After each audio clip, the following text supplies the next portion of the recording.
Face à Éric Zemmour ce soir, François Asselineau, homme politique, président fondateur de l'UPR. L'État français est-il un bon gestionnaire, justement? L'Europe est-elle responsable de tout? Faut-il un Frexit, comme un Brexit? C'est tout de suite, restez avec nous. Bonsoir à tous, si vous nous rejoignez à l'instant, le face-à-face Éric Zemmour, François Asselineau. Bonsoir Monsieur Asselineau, vous êtes un homme politique, rebonsoir Éric Zemmour, vous êtes président fondateur de l'UPR, l'Union Populaire Républicaine, vous avez été candidat à la présidentielle notamment de 2017, 2012 aussi. Votre particularité, vous voulez sortir de l'euro, sortir de l'OTAN, sortir de l'Europe, vous êtes partisan du Frexit, comme le Brexit, on va justement en parler, mais on va commencer avec ce sujet d'actualité. Le pont dont tout le monde parle, effectivement on a vu aujourd'hui, on l'a appris aujourd'hui que c'est un camion de plus de 50 tonnes qui a été a priori la cause de cet accident. Vous avez dit par exemple sur les réseaux sociaux hier, un sous-investissement chronique dans les ouvrages d'art de notre réseau routier. Au même moment, la France verse via l'Union européenne des dizaines de millions d'euros pour construire les ponts dans les pays de l'Est. Est-ce que vous êtes en train de dire que l'Europe est la cause de tous les maux, même ici en France? L'Europe n'est pas la cause de tous les maux, mais c'est la cause de maux très importants, notamment les problèmes budgétaires qu'il y a en France. Il n'y a jamais plus de budget, non, rien du tout. Or, il est un fait exact que, certes, il y a eu hier un camion qui, semble-t-il, était en surcharge. Mais d'après ce qu'a dit le procureur de la République, il a dit que c'était la cause immédiate. Mais il y a une cause plus lointaine, c'est effectivement que ce pont était certainement très affaibli. Il y a eu les sustenants qui se sont décrochés. Et d'après les témoignages, il y avait de très nombreux camions qui passaient régulièrement sur ce pont. Ça veut donc dire quoi? Ça veut dire qu'il y avait un sous-investissement. Ce pont aurait dû être mis de côté. On aurait dû construire un nouveau pont. On n'a pas les moyens. Au même moment, le Sénat a publié en juin dernier un rapport qui montre qu'il y a 25 000 ponts en France qui sont en très mauvais état et qui devraient être réparés. 25 000 ponts. Un rapport du ministère des Transports avait indiqué l'an dernier qu'il manquait à peu près 300 millions d'euros par an pour maintenir en état le réseau routier national non concédé. Or, qu'est-ce que je constate? Je constate que la France verse chaque année 9 milliards d'euros de plus à l'Union européenne qu'elle n'en reçoit. Et ces 9 milliards d'euros servent à financer d'abord la superstructure de la Commission européenne, de la Cour de justice, du Parlement, avec des fonctionnaires européens qui gagnent d'ailleurs des fortunes, mais d'autre part sert aussi à financer la construction notamment d'infrastructures dans les pays de l'Est. Et en particulier, j'avais pris l'exemple, je l'avais d'ailleurs dit lors du débat sur les élections européennes, il y a actuellement un pont en construction en Croatie, le pont de Pejoslav, qui est en construction pour 360 millions d'euros de fonds européens. Comme les Français en payent un sixième, ça fait 60 millions d'euros. Et la Commission européenne a attribué ce pont à une entreprise publique chinoise. Le Premier ministre chinois s'est rendu à Zagreb et en Croatie pour inaugurer les travaux. Alors je me tourne vers Éric Zemmour. Du pont à l'Union européenne, il n'y a qu'un pas, 9 milliards? Alors, moi d'abord, je voulais vous dire que j'étais ravi de discuter avec vous ce soir parce qu'on partage beaucoup on partage beaucoup d'idées, beaucoup de thèses, beaucoup même de sentiments. Moi, j'aime bien chez Monsieur Asselineau son côté. C'était mieux avant. Moi, je suis comme vous. Je pense ça et rien ne me fera dévier de cette idée. Maintenant, après, c'est comment on mène des combats qu'on peut avoir en commun, etc. C'est ça l'idée en fait. Est-ce qu'on les mène bien? Est-ce qu'on les mène mal? Est-ce qu'on pense qu'on peut les mener bien ou mal? Vous êtes d'accord avec moi là-dessus? Maintenant, vous me dites, là, l'exemple du pont est un très bon exemple, je trouve. Parce que vous nous dites, ce pont, vous m'accordez que l'effet direct n'a rien à voir avec le sous-investissement, etc. C'est ce camion qui n'a pas respecté les réglementations. Et vous le dites vous-même, d'autres camions, depuis des mois et des mois, ne respectaient pas non plus. Donc évidemment, ça usait. Mais je veux bien...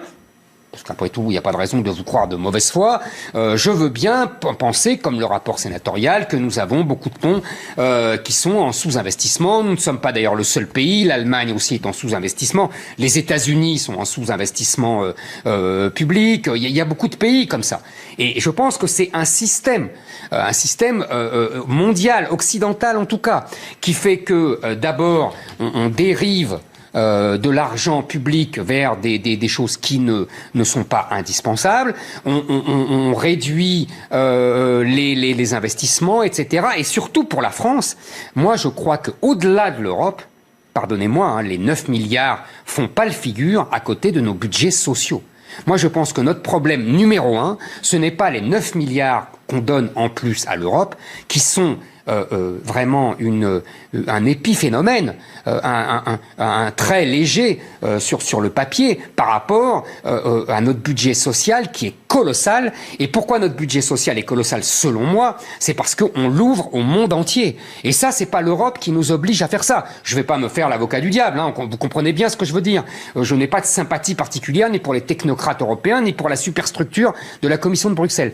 Mais je pense qu'il est ridicule de tout mettre sur leur dos et surtout de se tromper de combat. Moi, je pense qu'en l'occurrence, nos problèmes budgétaires viennent de nos problèmes sociaux, et nos problèmes sociaux viennent du fait que notre système social est open bar et est ouvert au monde entier. François Asselineau. Alors, d'abord, je me réjouis de débattre avec Éric Zemmour, avec lequel j'ai des points communs, mais nous avons aussi de sérieuses divergences. Bien sûr, on va voir, bien sûr. Quand vous parlez des sentiments, sur beaucoup de sujets, nous ne sommes pas d'accord, je tiens à le préciser.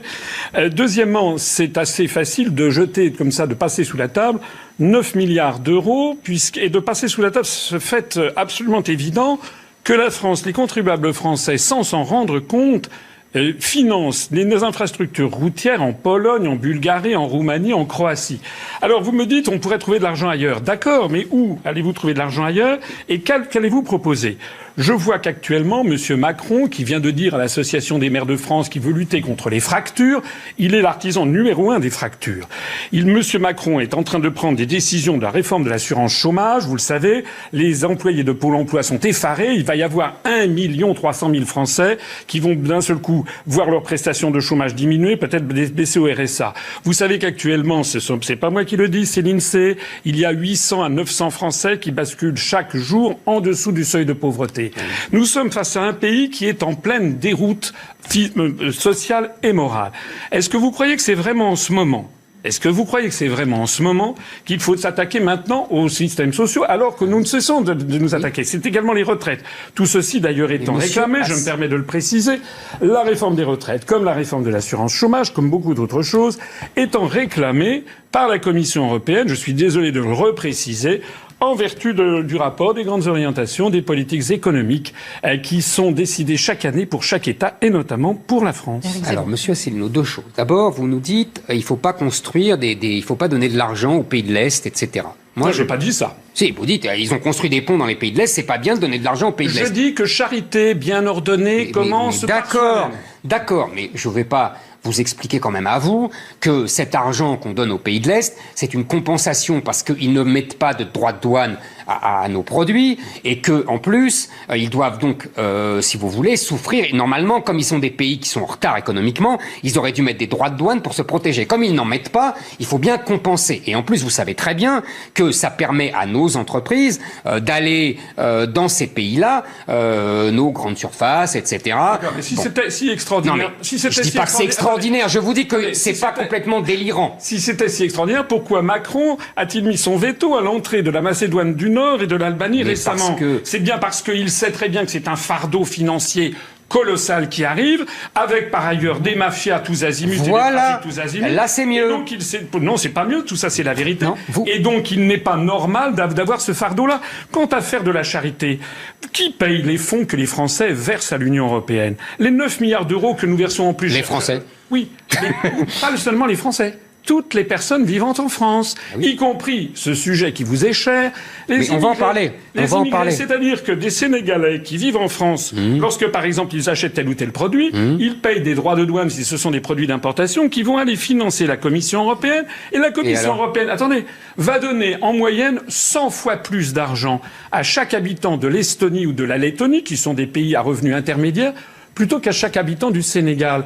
Et si vous voulez lutter contre l'immigration clandestine, puisque je crois que c'est l'un de vos sujets favoris, je dis quant à moi que nous devrions bien plus réorienter notre aide au développement vis-à-vis des pays du Sud, surtout lorsqu'elle est financée en France par des ressortissants de ces pays. Monsieur Asselineau, d'abord, toutes les études les plus récentes prouvent que votre raisonnement, qui est un vieux raisonnement, j'ai entendu notre ami commun Charles Pasqua l'expliquer depuis 30 ans, c'est-à-dire il faut développer les pays du Sud pour qu'ils ne viennent pas chez nous. C'est faux. Plus on les développe, et au contraire, plus ils viennent chez nous. toutes les études récentes le montrent, tout simplement parce que quand ils sont trop pauvres pour venir, ils ne pensent même pas à venir. Et quand ils commencent à se développer, ils viennent. Deuxièmement, quand vous dites effectivement un problème qui m'est cher, ce n'est pas l'immigration clandestine qui m'est chère, monsieur Asselineau, c'est l'immigration tout court. Je pense, comme 70% des Français, qu'il faut arrêter toute immigration et que là-dessus, c'est le problème majeur. C'est ça le reproche principal que je vous fais, c'est que vous vous trompez de combat hiérarchiquement premier. Vous pensez, vous, que le combat premier en haut de l'échelle, c'est la souveraineté. Moi, je pense que c'est l'identité.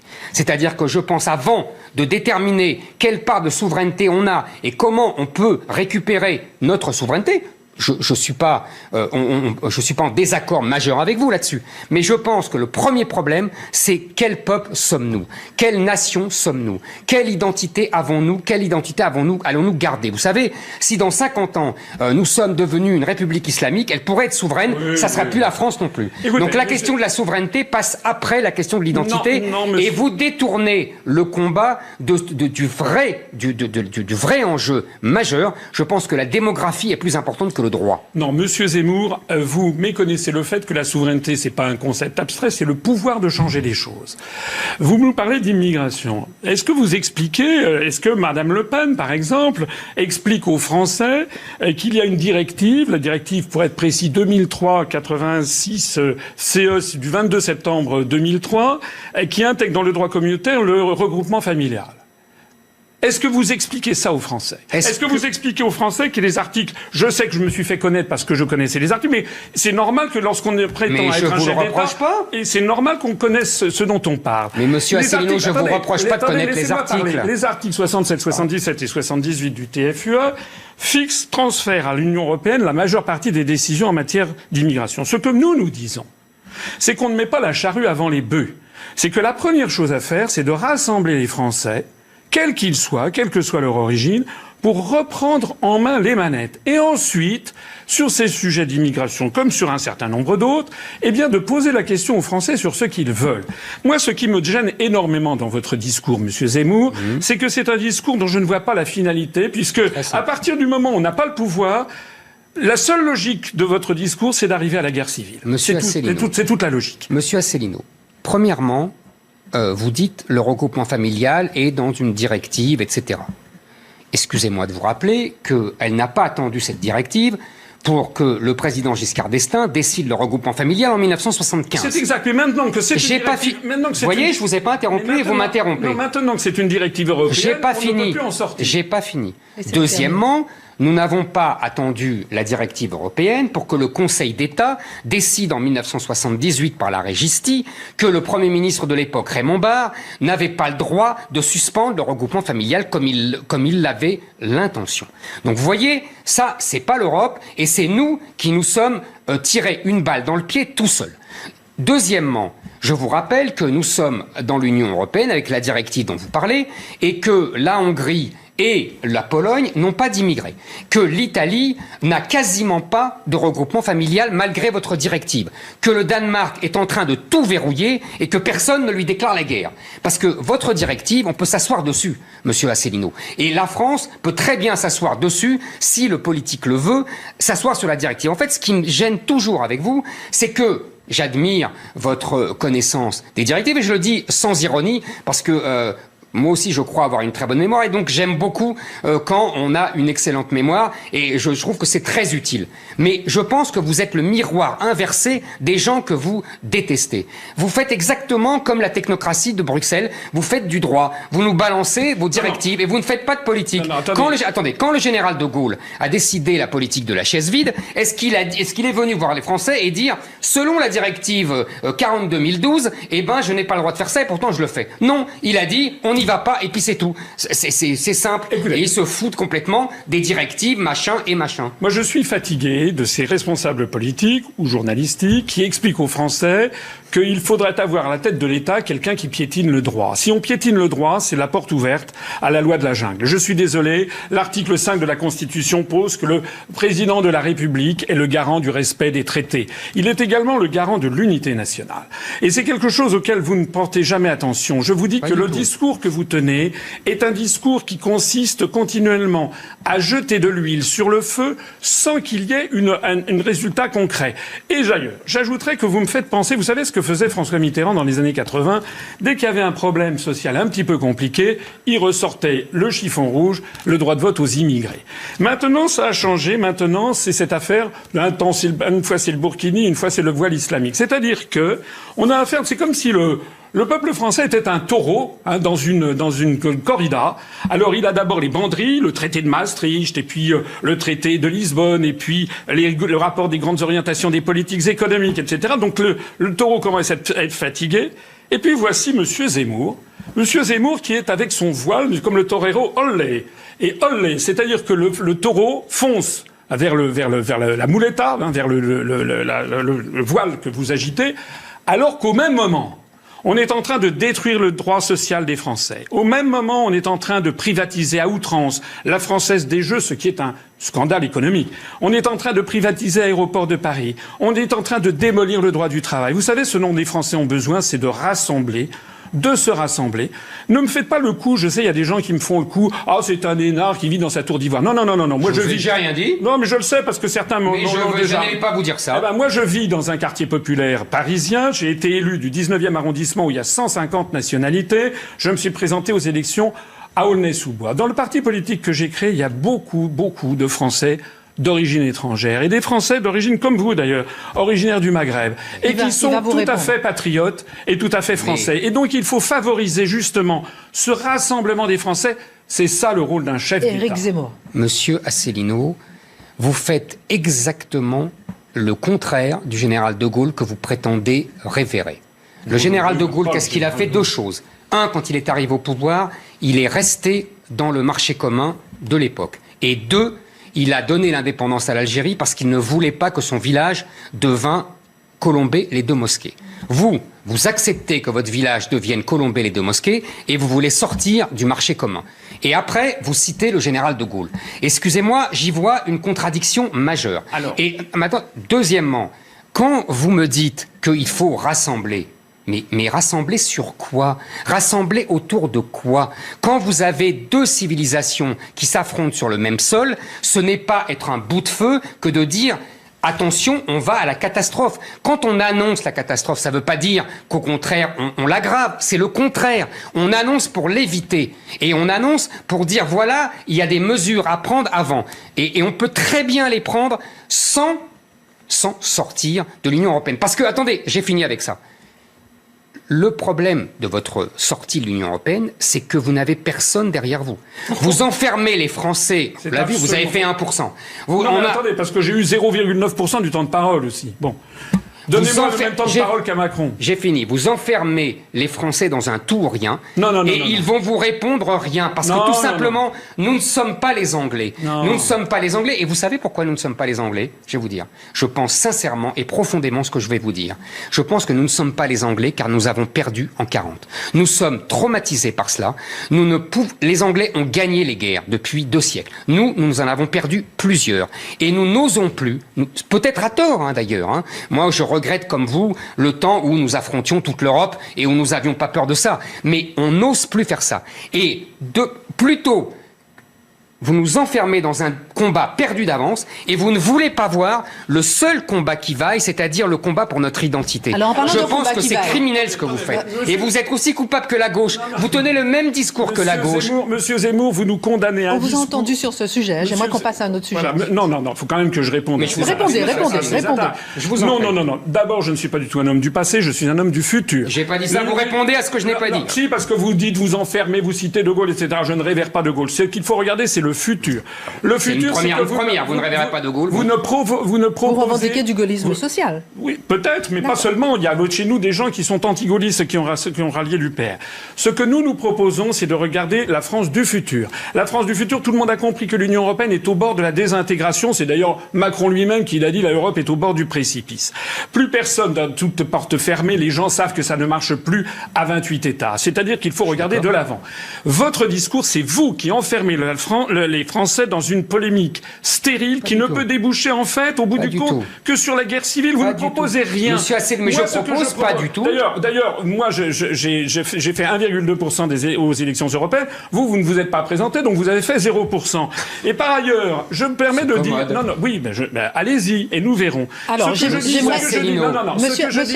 dis que nous devons rassembler les Français, redonner confiance aux Français dans la France, et aussi faire comprendre, parce que vous savez ce qui se passe dans les banlieues. Qu'est-ce que c'est la France pour vous? Ce qui se passe dans les banlieues, c'est un immense discrédit de la classe politique. Parce que lorsque dans les banlieues... Je me moque de la classe politique. Mais moi, je m'en moque pas. Monsieur Asselineau, qu'est-ce que c'est que la France pour vous? Laissez-moi parler. Lorsque l'on voit dans les banlieues une classe politique vermoulue de corruption, où l'on a des affaires style Balkany, style Richard Ferrand, c'est pas mon sujet.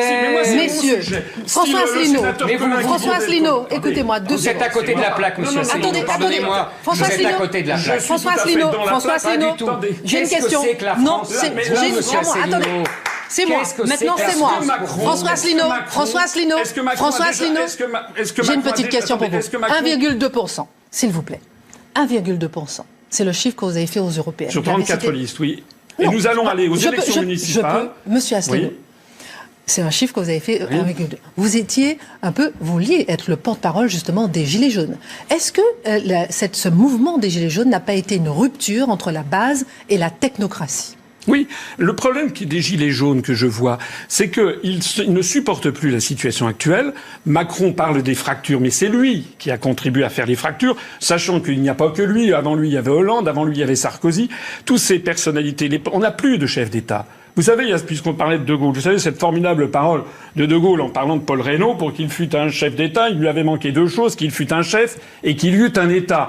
Macron, il parlait du président Lebrun. Oui, d'Albert Lebrun. Il avait dit d'Albert Lebrun, c'est ça. Et donc, qu'est-ce que ça veut dire? Ça veut dire que pour que Macron soit un chef d'État, il lui manque deux choses. Qu'il soit un chef. Ça n'est pas un chef, il est dans la main de l'oligarchie qui l'a fait élire. Et qu'il manque un État, c'est-à-dire un État qui fasse respecter la loi. Il est quand même extraordinaire, puisqu'on parle des Gilets jaunes. Ensuite, on parle du Frexit. Puisqu'on parle des Gilets jaunes, c'est quand même extraordinaire de voir que des Gilets jaunes se font agressés, molestés, blessés à vie, mutilés, que la justice est absolument impitoyable, et au même moment, dans les banlieues, on a des petits dealers qui sont arrêtés par la police, relâchés une semaine après. Comment ça se fait? Comment ça se fait qu'il y ait ce différentiel de gestion de l'État? Comment se fait-il? Non, mais c'est moi qui vous pose la question. C'est-à-dire qu'il y a aussi des gens qui n'assument pas ce que doit être un État. Un État, ça doit être dirigé d'abord par un homme d'État. Quelqu'un qui a une vision de l'avenir. Vous avez une vision qui est une vision polémique, une vision qui nous mène au conflit. Nous avons dit, ne me fais pas. J'aimerais bien pouvoir répondre. Soyez gentil, monsieur Asselineau. Monsieur Éric Zemmour. Quand vous dites que mon discours mène au conflit, je vous rappelle quand même qu'il y a eu 250 morts depuis 4 ans tués au nom de Allah Akbar. Donc c'est pas moi ça, c'est pas moi qui ai mené à ce conflit. C'est pas moi qui ai tué les 250 personnes. Alors, faudrait quand même être mesuré. Oui, mais je vais vous répondre. Je continue. Deuxièmement, que Emmanuel Macron ne soit pas un chef et qu'il n'y ait plus d'État, selon la formule du général de Gaulle, peut-être. Je ne suis pas là pour discuter des mérites d'Emmanuel Macron. Ce que je dis, moi, c'est que votre méthode n'est pas la bonne. Et quand vous me dites que je divise, moi, j'aimerais savoir sur quoi vous rassemblez. Vous ne m'avez pas répondu. Qu'est-ce que c'est que la France pour vous? Et quelle civilisation c'est? Quel peuple c'est? Je vous rappelle la phrase du général de Gaulle, puisque apparemment maintenant vous reniez le général de Gaulle. Le général de Gaulle disait: il est bon qu'il y ait des Français jaunes, noirs et bruns, mais il faut qu'ils restent en minorité, car nous sommes avant tout un peuple de race blanche, de religion chrétienne et de culture gréco-romaine. Est-ce que vous souscrivez à cette phrase du général de Gaulle, ou est-ce que vous estimez que, au contraire, nous devons être un peuple multiculturel et qu'il y ait des enclaves islamisées partout en France est tout à fait bien et tout à fait normal? Alors, déjà, le général de Gaulle était un homme né en 19e siècle, en 1890.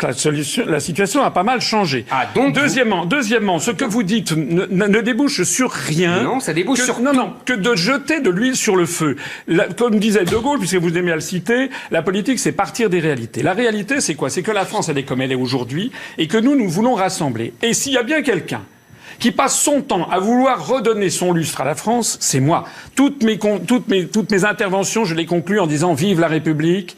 Vive la France. Est-ce que vous avez déjà... Non, jamais, je n'ai jamais entendu le président de la République dire ce genre de truc. Nous disons qu'on rassemblera les Français sur une certaine idée de la France. La France qui ne va pas créer... Vous citez 250 morts, c'est atroce.